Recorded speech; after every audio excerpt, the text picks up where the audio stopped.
In this program, Joseph says, more pointedly than we've heard him say before, that the sense of most myths is to find the dynamic source in your life, which is at the very root of Campbell's work.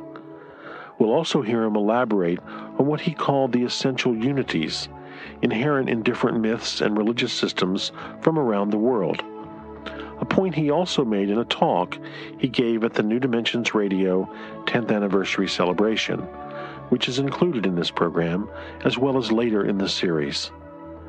This conversation took place in the fall of 1980, when Joseph was 76. We began with a question about the timeliness of mythology.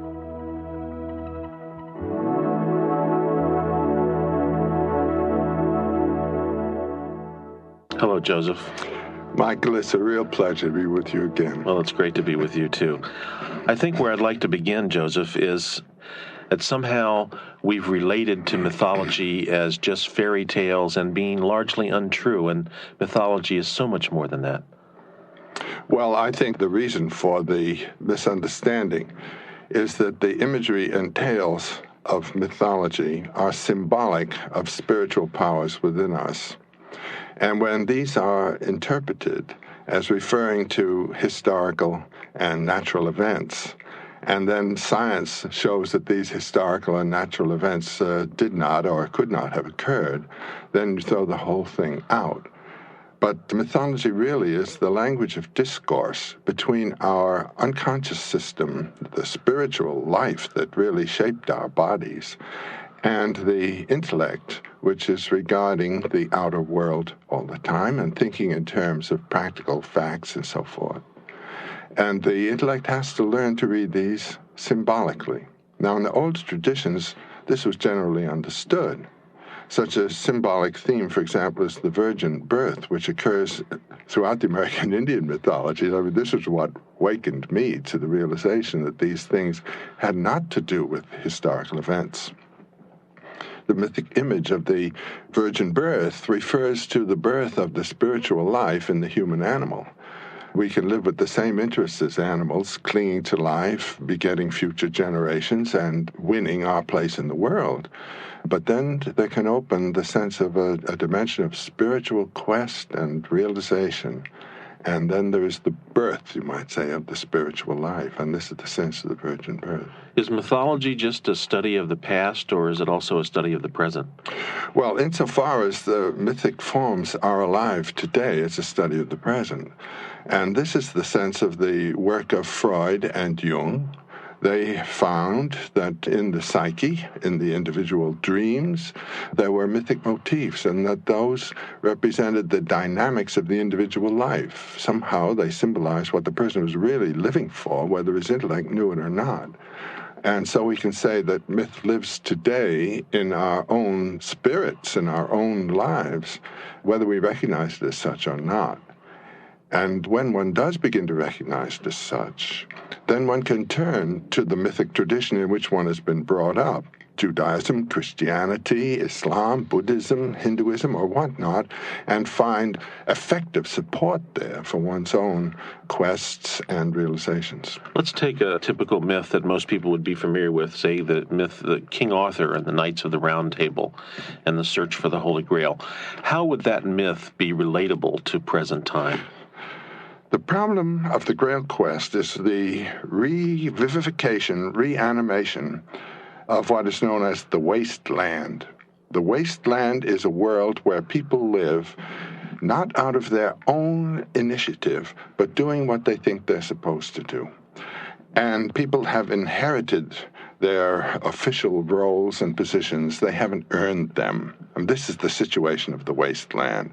Everybody leading a false life. T.S. Eliot picked that up, you see, in his poem, The Waste Land, and he actually quotes several lines from Wolfram's Parsifal. And it's a place where the sense of the vitality of life has gone. People take jobs because they just, you gotta live, that sort of thing, and then they find in midlife that their job doesn't mean a thing. A friend of mine gave me a list of little sayings, how you know you're old, you know. He says, you've got to the top of the ladder and find it's against the wrong wall, that kind of thing, you see. Well, that's because you really weren't doing what your inside told you to do. Now, the hero of the Grail is the one who acts out of his own spontaneous nature. And he comes to the Grail castle, and here is the Grail king, who is maimed and lame as the whole country is. Why is he maimed and lame? Because he just inherited the job. Do you see? And I won't go through how it all happened, but the sense of it is that he was not living out of the spontaneity of his own life.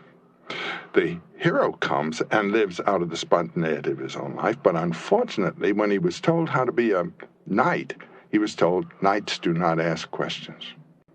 And so when he sees the maimed king, he is moved to ask, what ails you? That is to say, the quality of compassion and sympathy moves him. But he then thinks, oh, but a knight does not ask questions. And so he represses the impulse of his nature, and the quest fails. Then it takes him 5 or 6 more years to get back to the castle, you see. But the spunk and pluck of his hanging on to the quest and the revision of the mistake he made yields the healing of the land. So the sense of the Grail, and the sense, I would say, of most myths, is the finding of the dynamic source in your life, so that the trajectory of the life that you live is something out of your own center and not something put on you by the society. And then there's the problem, of course, of coordinating your well-being and your virtue with the goods and needs of the society. But first you must find your trajectory, and then comes the social coordination. So we could say that in certain parts of American society, we do have a wasteland existing, by and large, in our culture.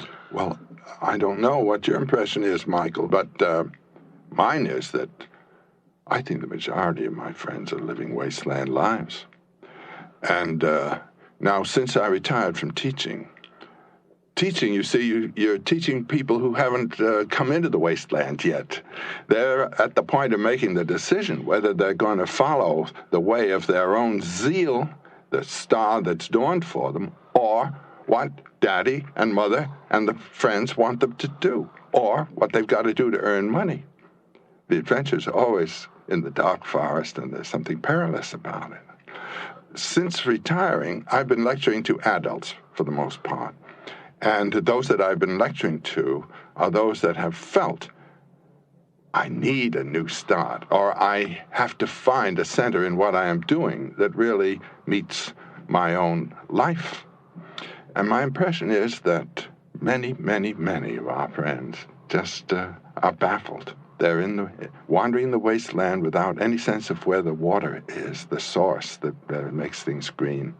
I'm looking to explore those principles that come forth or apply when one does discover their innermost dreams and does get in touch with what it is we are to do.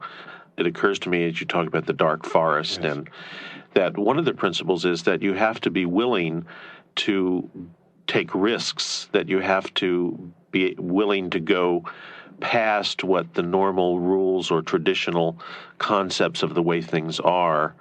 You have to go beyond that, don't you? Well, indeed you do, not only for your own life, but because the way life is getting to be is different from the way it was. And the rules of the past are restrictive of life process. And the moment the life process stops, you're on the way to drying up. And the whole sense of myth is finding and having the courage to follow the process and to permit it. In order to have something new, something old has to be broken. And if you're too heavily fixed on the old, you're going to get stuck. That's what hell is.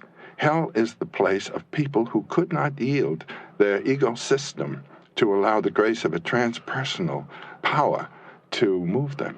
Something beyond our small self. Right. So it's like coming in touch with that deeper chord that resonates in the deepest part of life and being willing to let go and allow that process to unfold in ourselves.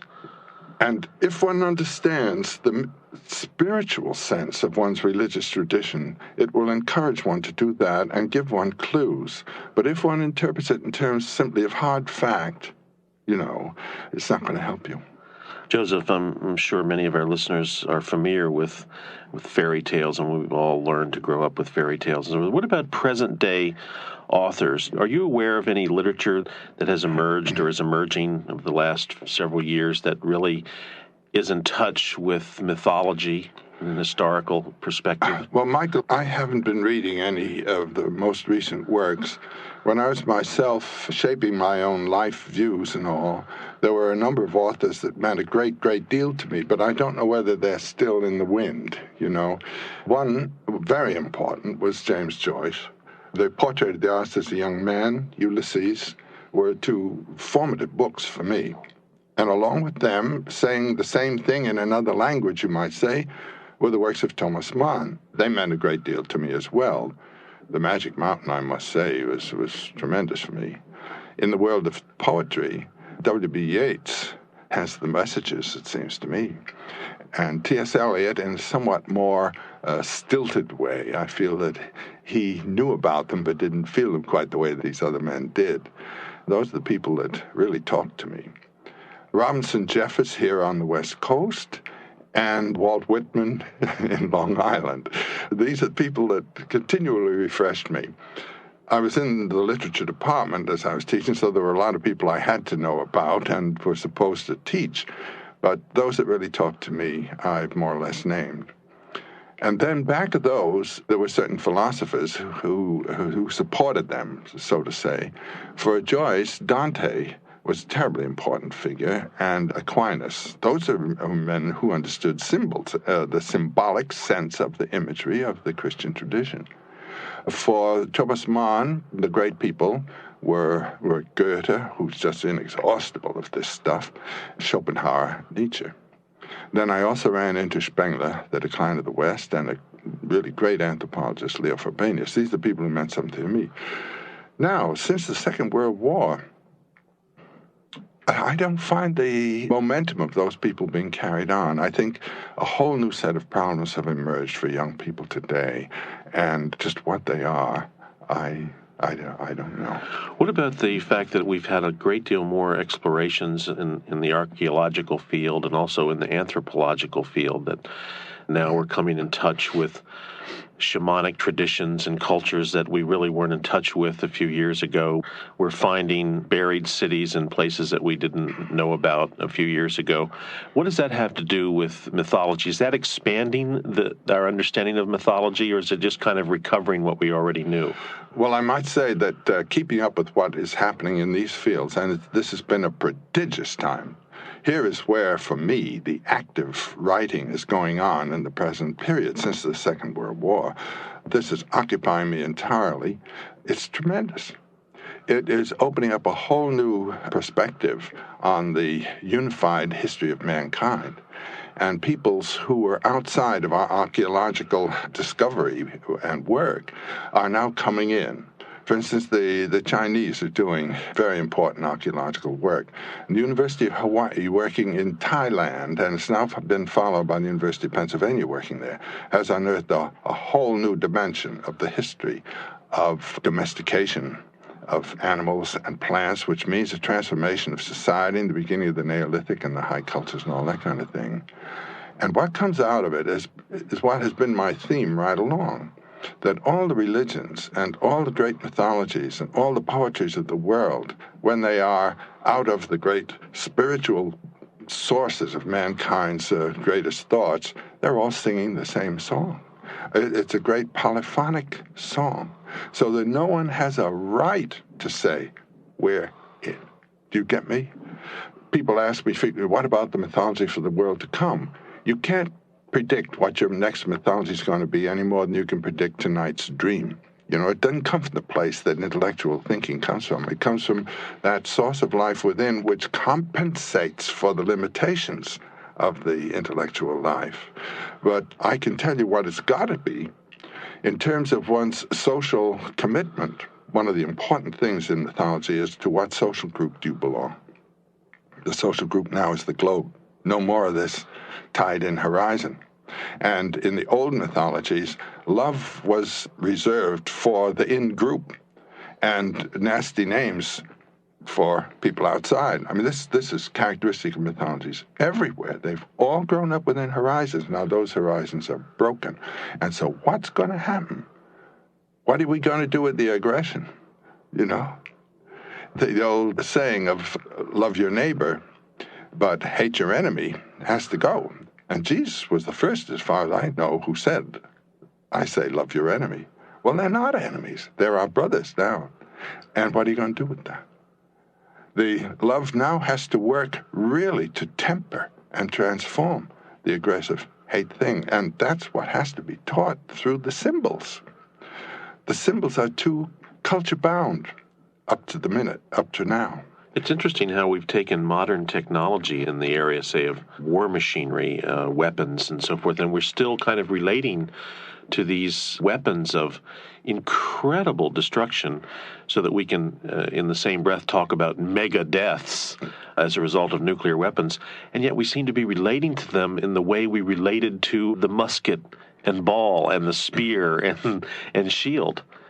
Isn't that interesting? Yes. Well, the interesting thing and the dreadful thing is that they're going to be used against somebody. Do you see what I mean? And that somebody is, in terms of the required mythology, our brother, not our enemy.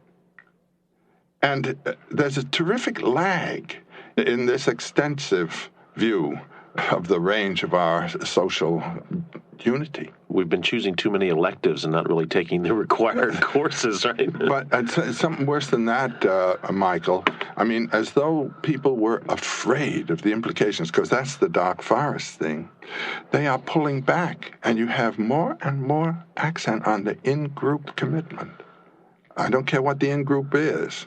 It may be just your social class, or it may be your nation, or it may be your race, or it may be your religion. But the in-group thing is, well, it's almost as though people were accenting it more than ever out of fear of what's being asked of them, because there's no trust in the person on the other side.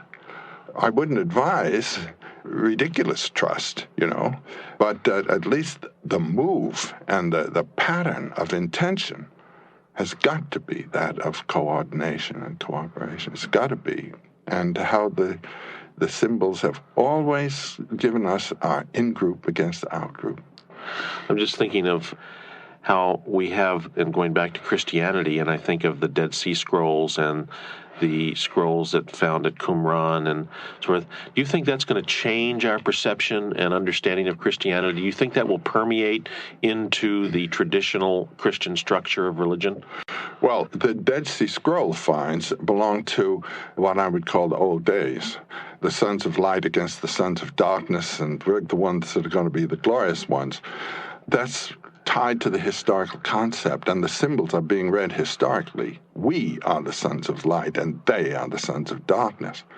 Whereas in the Nag Hammadi finds, those Coptic papers that were found in 1948, you know, in the Egyptian desert, and that are all been translated now. In the Gospel of Thomas, for example, in contrast to, let's say, the Dead Sea Scrolls, what you get there is the all brotherhood thing. You really do. This is a Gnostic tradition. And that wonderful last saying in the Thomas Gospel, when the disciples ask Jesus, when will the kingdom come? Now, the Orthodox tradition is the kingdom is going to come historically. The answer there is the kingdom comes psychologically. The answer that is given is the kingdom will not come by expectation. The kingdom of the Father is spread upon the earth, and men do not see it. Do you see what I'm saying? There's a change of point of view. It's a change of perspective. It's a change of what you see. You can look at the other person as an it, or you can look at him as your brother or sister, and the whole world changes. So do you think that these texts will... I'm just trying to relate again to how so many of this kind of thing gets kind of shunted off into academia or onto the shelf. Do you think it will come into, let's say, Catholicism or Christianity as a structure? Well, the first reactions have been negative. The pulpit doesn't want this message. It wants it that we have it. There was a fascinating moment in New York City when the Dalai Lama arrived, and the first welcome was at St. Patrick's Cathedral. And there they were. There were the Catholic clergy, there were the Eastern Orthodox clergy, there were rabbis, there were Protestant ministers and so forth. And the whole sense of Buddhism is all the traditions intend the same end, and our ways to it. And the Dalai Lama, seeing this here, made this statement. Oh, by the way, the young man who was doing the translating, he was a professor from the University of Virginia named Thompson, I think. He was simply magnificent, picking this up and in accurate Buddhist terminology, rendering these translations. So the Dalai Lama really made this point. Well, Cardinal Cook had to let his members of the group know that that is not so. We have it, And I've seen it sitting around the table, rabbis, Protestant ministers, Catholics, and so forth, putting on this show of accord, but each is holding his cards close, and each has the trump. So that might be called the ecumenical movement. It's perhaps mythical. Or... The only way you can go is by yielding the trump. Yes. Well, then a very amusing thing. 2 days later, or 3 perhaps it was, at St. John's the Divine uptown, there was a meeting for the Dalai Lama of the Buddhist communities in New York, people interested in Buddhism, and there were over 1,000 people in that place. It was a magnificent event, and it was conducted as though we were in the Jokan Temple in Lhasa in the old days, with the chants and distribution of prasad, buttered tea. Thank God it wasn't yak butter that had been rancid, but it was delicious. And then the Dalai Lama made a statement. He was talking to the Buddhists. He said, keep up your practice. The results do not happen fast. This is not an instant realization. And as you practice, you will become aware of a change of consciousness. Do not become attached to your method. For when your consciousness will have changed, you will recognize that all the methods are intending the one goal. That's the song that mythology sings. It comes from the spirit of the human consciousness. In 1983, at New Dimensions Radio's 10th anniversary celebration, Joseph Campbell gave a talk in which he went on with his account of the Dalai Lama's remarks and their meaning. And then the Dalai Lama had something else to say. Now, this actually was a reply to Cardinal Cook, only it was in very low key. And if you hadn't heard what Cardinal Cook had said, you wouldn't know what the meaning was. He said, you are all Buddhists or interested in Buddhism. He said, keep up your practice. The transformation of consciousness does not come quickly. It's not instant transformation. Keep up your practice. And now comes the big word, but do not become attached to your method. When your practice, it begins to yield results, and your consciousness is changing, you will realize that all of the methods intend the goal. And what is the goal? What is the realization? The realization was illustrated in Hawaii in a remarkable way. There's a division right across the island of Oahu. It's called the Pali. It's a great range of mountains. And the north wind, which is constantly blowing there, comes through those mountain peaks with a great force. So people like to go up there to get their hair blown around. And people like to go up there to commit suicide. It's like jumping off the bridge out here. You might as well make a big thing of it. And there was a police car with 2 policemen in it going up the Pali Road. And when they came to one of these jump-off places, there was a young man apparently preparing to jump off. The police car stopped. The policeman on the right got out and grabbed the young man just as he jumped. And the policeman didn't let go.